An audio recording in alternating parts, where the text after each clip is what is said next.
কি বলছো ও দেখে আমার লাভ নাই, আমাদের বন্ধুত্ব সারা জীবন থাকবে। এই শফিক ভেতরে আয়। কি ব্যাপার আপনারা? তোমার স্বামীকে সাবধান করেছিলাম ওই নির্মল সঙ্গে মিশতে, আর ওকে কাল নির্মল বাড়ি ইফতার করে এসছে।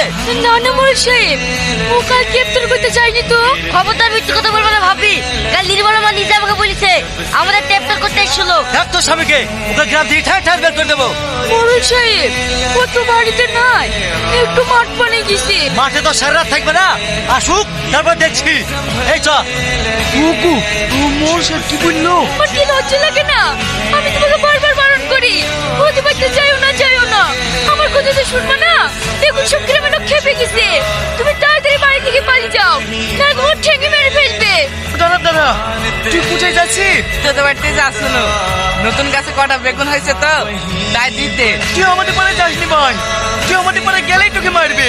আমি আবার কি অন্যায় করলো আমাকে মারবে?